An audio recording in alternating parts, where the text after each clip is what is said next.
بسم الله الرحمن الرحيم، والصلاة والسلام على سيدنا محمد وأهل سيدنا محمد.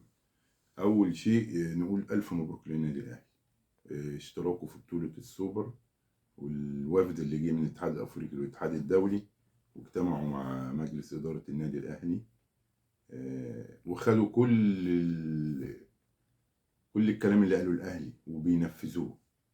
وهيشترك في أول بطولة 8 فرق، وأول سنة تاني سنة هيشترك 16 فريق. تالت سنة هيبقى فيه 24 فريق اللي هي تالت سنة، وهيبقى ايه يعني يبتدي تدريجي كده. أول سنة هيبقى فيه هياخدوا الكبار بتوع أفريقيا اللي هو الأهلي، أول واحد فيهم على رئيسهم، والوداد والترجي وصن داونز. دول الأربعة الكبار بتوع أفريقيا. وهياخدوا وفي قانون بيقول إن بلد طالما أنت واخد منها واحد فريق ما تاخدش منها فريق تاني. فعشان كده ده السبب ان هو مش واخدين من تونس اي حد تاني، ومن المغرب اي حد تاني، ومن مصر اي حد تاني. الفرق الاربعه بقى اللي هي في الترتيب الثاني، اللي هي هارس اوف اوك الغاني، وحوريه كوناكري الغينيا، ومازيمبي الكونغولي، وسيمبا التنزاني. دول الاربع فرق. الاهلي هيلاعب واحد من الاربع فرق التانيين اللي هم هارس اوف اوك وحريه كوين ومازيمبي وسيمبا التنزاني. هيلاعب واحد من ده، واللي هيغلب هيلعبوا بقى الغالبين من بعض لغايه ما يعمل الاول. اللي يفوز بالبطوله وهيمشي دغري فوز هيلعب 6 متوشه بس، مش هيلعب اي حاجه تاني. وكل ما واحد هيطلع كل واحد اول اشتراك للفريق هتاخد 1,000,000 جنيه اشتراك قبل ما تلعب اي ماتش. اللي هيكسب البطوله هياخد 25,000,000 جنيه. ودي ألف مبروك مرة تانية للنادي الأهلي. تاني حاجة احنا عاوزين نتكلم على مسؤول المنظمة بتاعت التحليل الطبي، بتاعت تحليل المخدرات، اللي مسؤول عنها الأستاذ حازم خميس. يعني احنا المفروض ان هو يروح الماتش بتاع الأهلي والزمالك اللي هيتلعب النهاردة ويكشف على اللعيبه. ابو الفتوح مش هيلعب طبعا الماتش، طبعا عشان هو معروف هو عنده ايه. وهم محتاجين ابو الفتوح ده، هو غايب على عينيهم. هم مش قادرين، بس مش قادرين، هم خايفين ان انت تيجي وتكشف. وهو بيقول لك اللعيبه بتاعت الاهلي ده عنده، ده برضك تحليل مخدرات. تعالى اكشف على كل لعيبه الاهلي كلها مخدرات، واكشف على كل لعيبه الزمالك. احنا واللي فيه حاجه امنعه، ما تلاعبوش، ووقع عليه العقاب اللي انت عاوزه، عامل بالمثل. انما ما تجيش تعمل اكشف على الاداريين هنا والاداريين هنا كمان، مش هقول لك اللاعبين بس، لغايه ما نشوف الدنيا رايحه فين. ما ينفعش كده كل واحد يجي كده يرمي التهم على لعيبه. وبعدين المخدرات دوت احنا ما نعرفش، ده رئيس النادي بتاعهم هو اللي قال ان اللعيبه دي بتاخد مخدرات. يعني انت المفروض ان انت لغايه دلوقتي تالت ماتش على التوالي ما تروحش يا استاذ حازم يا خميس، ما تروحش تكشف على اللعيبه ديت، ولا تسال، ولا تروح لهم بيتهم. روح لعينه في كائن اسمه لاعب النادي الاهلي اسمه عبد الرحمن. المنظمه الدوليه في سنه من السنين راحوا كشفوا عليه في بيته وهو نازل بيعمل اعداد للدوره الاولمبيه، وكشفوا عليه وطلع ان هو الدواء اللي بياخده فيه نوع من انواع المنشطات، فمنعوه ان هو يلعب. راحوا له بيته، انا باكد لك راحوا له بيته. ما تروح له بيته، هو لازم الملعب حضرتك؟ وبعدين انت المنظمه الدوليه بعتت لك واتقالت لك روح اعمل الكلام دوت، انت اللي مش عاوز تروح تعمل. مش عارفين ليه يعني، مش عارف هو المستشار هو اللي كلمك قال لك ما تروحش عدي الماتش دوت على خير ولا ايه؟ احنا مش عارفين يعني، هو المستشار ايده طايله يعني شويه. ربنا يسامحنا ويسامح الكل. يعني ما ينفعش الكلام كده. احنا عاوزين ده حق لينا وده حق علينا. الحق اللي علينا خده، والحق اللي لينا اديهولي، ان انت تنزل تعمل تحليل لكل اللعيبه. انما ما تعملش كده وتضيع حق اللعيبه ديت. مفروض تتوقف، والنادي مفروض يتوقف. لان هو بيسمح بلعيبته لايه للدرجه دي.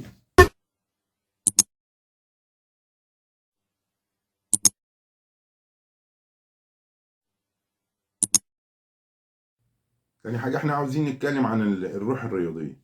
الروح الرياضيه اللي احنا عاوزين تطلع بيها الماتش في احسن حاله. يعني ما يطلعش اللعيبه ضاربين بعض. انا خايف النهارده ان شيكابالا عاوز يعمل حاجه، هو عاوز يثبت ان هو راجل ولاعيب ما فيهوش زيه، فعاوز ممكن ينزل يبوظ الماتش. انا خايف من انه يعمل الكلام ده، مش مطمن له ولا اثق فيه. يعني واللعيب التاني اللي هو عمال يشحن لعيبه الزمالك او في الفيسبوك، يعني ما ينفعش اللي هو الكلام دوت. ما ده بيقول لك انزل اللاعب، تدخل على اللاعب وتجيبه في الارض. ايه يعني ايه تدخل على اللاعب؟ تدخل على اللاعب وتكسره. يعني ينفع الكلام دوت؟ ينفع يا مسؤولين؟ الناس ديت ما بتحاسبش الناس ده ازاي؟ هيقول لك من امن العقاب اساء الادب. طبعا محدش بيحاسب الناس ديت، فلازم هو يعمل كده، يحرض اللعيبه بتاعت الزمالك على النادي الاهلي. طب ما انت ما كنتش راجل ليه وابو الرجاله لما كنت بتلعب؟ ما انت كنت بتخسر بالثلاثه وبالاربعه وبالخمسه. ما كنتش راجل ليه؟ ما كنت تورينا نفسك؟ الله، هو انت بترمي اي قنبله كده وخلاص عشان وتجيب سيره الاهلي في النص عشان الناس تفتح الفيديو بتاعك وتتفرج عليه؟ الله، امتى هتبقى انت مسؤول؟ امتى هتبقى مسؤول؟ عاوزين ان انت تبقى مسؤول. لاعب كبير لعبت واعتزلت، خلاص انتهى الموضوع. انت بقى عاوز تشحن لعيبتك، اشحن لعيبتك، بس ما تقوليش تدخل على لعيبه الاهلي وتجيب اللاعب الارض. لا كده، لا، دي كده اسمها قله ادب. كده قله ادب، وانت مش لاقي حد يحاسبك. لو لاقي حد يحاسبك عمرك ما كنت تقول الكلام ده.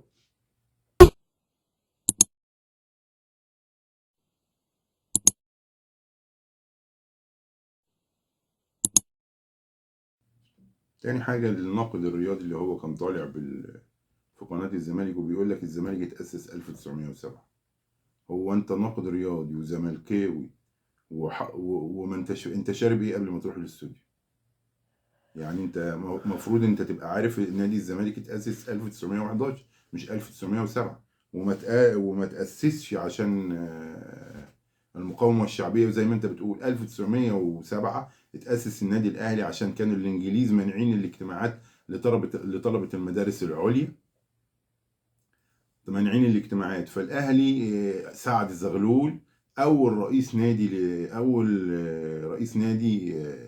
للنادي الأهلي. يعني هو اللي عمل الاجتماعات ديت بعيد عن الانجليز، وعمله في النادي الاهلي، والتدريب كان في النادي الاهلي. والاهلي تاسس 1907، مش الزمالك اللي تاسس 1907. وقبل ما تقول معلومه يا ناقد يا رياضي يا كبير يا فاهم، يا اللي انت قبل ما المفروض انت تبقى فاهم الكلام دوت. قبل ما تقول الكلام دوت لازم تبقى انت فاهم وتطلع تقول كذا كذا كذا، تقول الصح، تقول انت انا اخد منك انت المعلومه الصح، مش انا اديك المعلومه الصح. اما انا اديك المعلومه الصح يبقى انت مفيش ناقد رياضي بقى. يبقى انت مش عاوز انا اقول لك بقى عيب، انت هتزعل. فانا مش عاوزين ندخل في ان انا اقول لك وانت تقول لي ونحدف بعض وانت تحدف ليه، ملهاش لازم. يعني كل واحد يبقى عارف شغلته، يا تقول المعلومه الصح يا اما ما تقولش، يا اما ما تطلعش خالص طالما انت مش واثق انت بتتكلم في ايه. وبعدين لما نقول الاهلي نقول ابو الوطنيه كلها، ابو الوطنيه كلها. الزمالك دوت انا مش سامع له سيره ولا حس. قعدتوا توقعوا بيننا وبين الاسماعيلي، بيننا وبين الاسماعيلي، وادي النتيجه. الاسماعيلي الناس كلها مش قابله الاهلي. يعني احنا ما يهمناش احنا الناس قابله الاهلي ولا ما تهمناش، احنا اهلاويه، احنا قابلين الاهلي على اي شيء. يعني الكلام ده عيب برضك ان هو يتقال.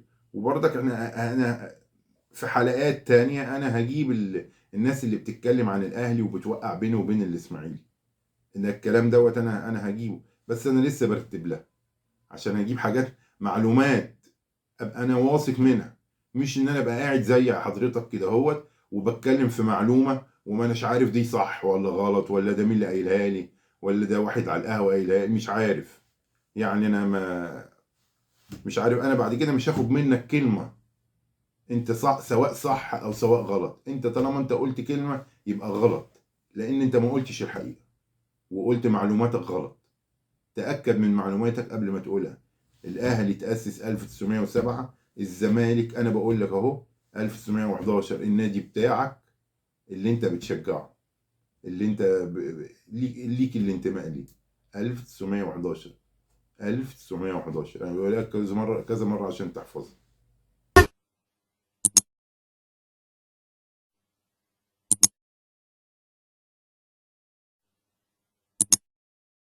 نقول النهارده ان شاء الله الاهلي يفوز ويعدي بالماتش على خير ان شاء الله، وما نحاولش نجري ورا اللي الزمالك هيعملوه. طبعا هم هينزلوا هيحاولوا ينرفزوا للعيبه، وهيحاولوا ينرفزوا كهربا. ان شاء الله كهربا هيبدأ الماتش عندنا في اسمه خالد الغندور، وان شاء الله هيلعب الماتش، وان شاء الله هيأدي ماتش كويس. ويا خالد الغندور هو هيدفع الفلوس، مش هيدفع. انت ما يخصكش الاهلي معاه فلوس ما معهوش فلوس، انت ما يخصكش، دي مش بتاعتك. انت مذيع تذيع وتعلق بس، اكتر من كده مش بتاعتك. انت ما تقولش رأيك. انت انا مش عارف انت هتفهم امتى يعني يا خالد الغندور يعني خليك في حالك. الاهلي مش هيدفع فلوس، الاهلي ما يخصكش. والكابتن كهربا مش هيدفع فلوس، وهنقسط الفلوس يا غندور. وخليك كده انت اقعد اهري كده وموت كده. يعني عيب. انا بدعي للنادي الاهلي ان هو ان شاء الله يفوز، ربنا يكرمه ويوفقه ويقضوا ماتش حلو، وما نجريش ورا استفزاز لعيبه الزمالك ولا استفزاز شيكابالا. يعني انا زعلان ان انا بقول اسمه، يعني انا مش كنتش عاوز ان انا اقول اسمه، بس مش مشكله. يعني مش لان انا عارف هو ممكن يبوظ الماتش في لحظه، يبوظ الماتش في لحظه. وده الراجل والناس اللي هم جم يشككوا في الحكم، اه ده اصلي وهي جايبينه عشان الاهلي ومش جايبينه عشان الاهلي.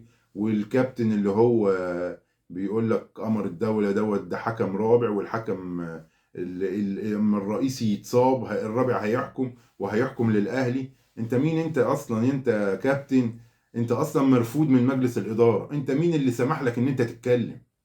انتوا ما عندكوش اصل ظابط ولا رابط، فانتوا اي حد بيتكلم في اي حاجه. يعني كل واحد خليه يتكلم في حاله ويتكلم في اللي يخصه.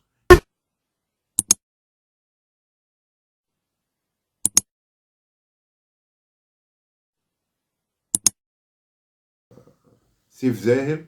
انما ماشي، هناخد منه الكلمه ان هو كل واحد يبص في ورقته. يا ريت هو بص برضك يبص في ورقته سيف زاهر، وما يتكلمش على حاجه ما تخصهوش. اما تكون في حاجه ما تخصكش يا سمير يا سيف يا زاهر، ما تبصش فيها، مش بتاعتك. وانت مذيع تقول الكل زي بعضه، ولو ما عرفتش تقول الكل زي بعضه ما تذيعش. انا بقول لك الكلام ده بامانه، مش مش ان انا عاوز منك حاجه، لا. انا مش عاوز منك حاجه، بقول لك انت لو تعرف تقول الكل زي بعضه قول، لو ما تعرفش خلي عندك الشجاعه ان انت تقول انا مش طالع ومش قايل الكلام دوت. يعني امتى الناس اللي بتطلع هيبقى عندها الشجاعه وتبقى عندها الجرأه ان تقول لك لا؟ امتى؟ امتى كل واحد هيخاف ويحترم نفسه؟ والسلام عليكم ورحمة الله.